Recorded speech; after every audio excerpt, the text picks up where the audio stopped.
One of the best feelings in the world to me is freedom.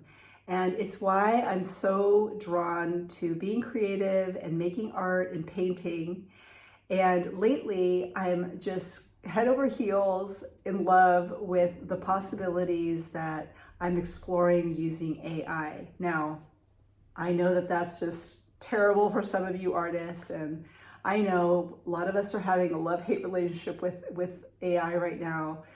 But what I love about it, and here's what I just want to say really quick, is that I know it's here to stay. And instead of resisting it, I just decided I would figure out a way that it could enhance that value that's so important to me, which is my freedom. So I do use AI to help me with the things that I don't love to do as an artist, which is, put in SEO and different technical things that I never really liked. And so I use it in that way. And lately I've been also using it to enhance my freedom and my joy, which I love to talk about here on this channel. So every morning I walk by this little artwork in my room and it brings a big smile to my face.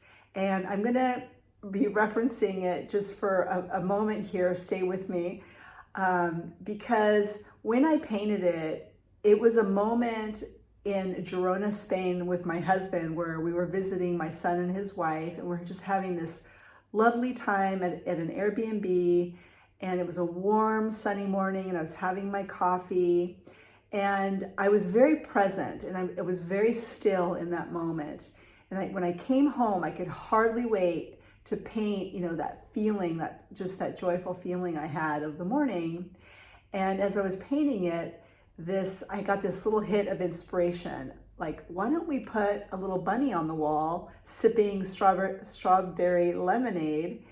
And I immediately thought of the term straw bunny lemonade. So I'm calling this my straw bunny feeling, which is that feeling when you're in the flow of creativity and you get that little hit and you just know you're in line with your creativity.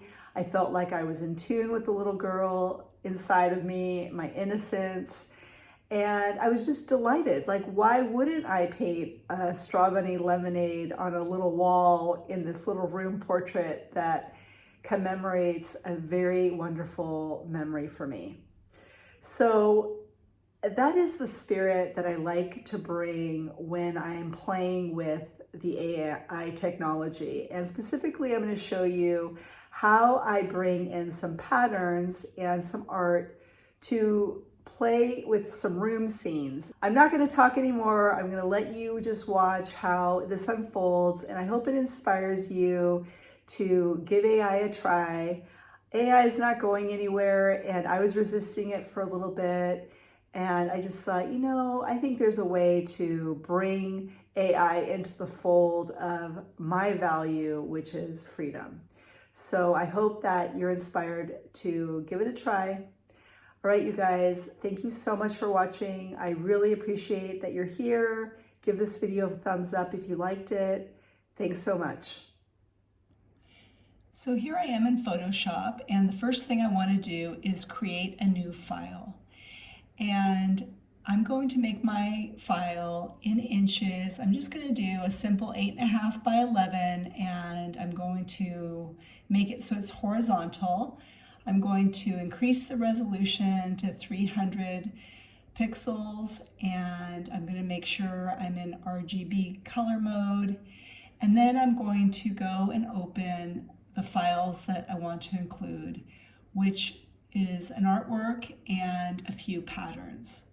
So here are the patterns, and I'm holding Shift as I make my images smaller so they all fit on my canvas. Then the next step is to number each of them. And I just find that it's easier for me to say pattern 1, pattern 3, pattern 4, instead of describing all of them. I just feel like it is a big time saver, and it has worked, so I'm just going to keep using my number system. So it's really important to make sure that you have all of your layers together. So what I'm doing now is I'm selecting all the layers in the layers panel, and I'm going up to layer and merge layers. And I didn't catch those two that are under the main one, so I'm going to go ahead and select them all again, go to layer and merge layers again.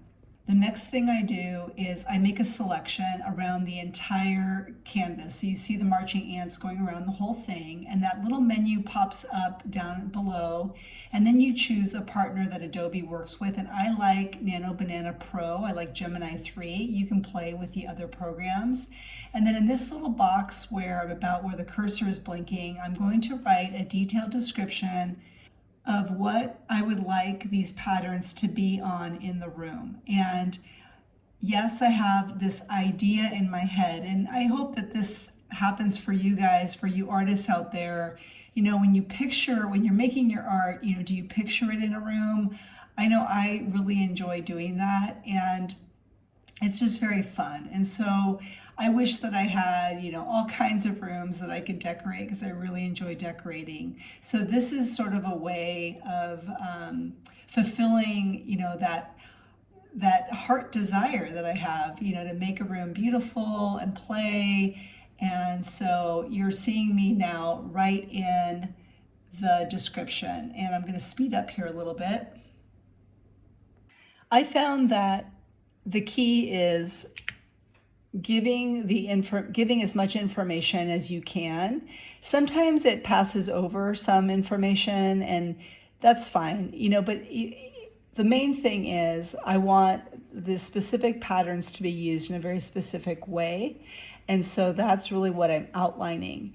But you can see that I wrote, you know, a lengthy paragraph, and then once I have edited it and I've added in all those little details. Like, I just love things like antiques and trailing plants and, you know, those kinds of little details that I think make a room feel fun. Then you just hit the button generate, and then you wait. And this is not sped up. So this does not take long. I think it probably depends on your computer too, but I'm pretty impressed with the speed at which the tool comes up with a room, you know, with all the direction. And most of the rooms are not perfect. And so you'll see, you know, likely the patterns will be a little fuzzy, the artwork will not be super detailed.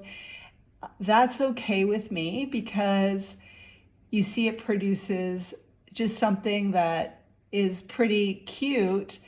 And I think that this would be a great addition, let's say, to a portfolio where you want to convey a feeling, right? So I'm going to show you a quick way to just make the details a little bit sharper. Okay, so to make the details a little bit sharper, what you want to do is go up to the top and select Image, Generative Upscale. And this box pops up, and what you want to do is make sure that your image is a little bit smaller. So I'm going to open image size, and I'm going to make my image smaller by half. And then you want to hit OK, and then select Image Generative Upscale, and it's going to, once you hit upgrade, or upscale, it will take a moment, and it's not a huge difference, but it does make a little bit of a difference. And I'm going to show you what that looks like here in just a moment. So there's not a big difference in the quality, but it's minor. And I just think it's just a little extra thing that you can do to help with the quality of the image. Now, I lost a lot of details in the artwork. So the next thing I want to do is bring in the artwork and fit it to the frame. And that way your eye goes to the back and there's just a little more detail there in the back. Okay, so the next thing I want to do is just show you some examples, and hopefully this gets you excited to see how your artwork and or patterns would look in room scenes or whatever mock-ups that you can come up with. I think it's just a really fun activity and it's a great way to spend some time. All right, thank you so much, you guys. Happy creating.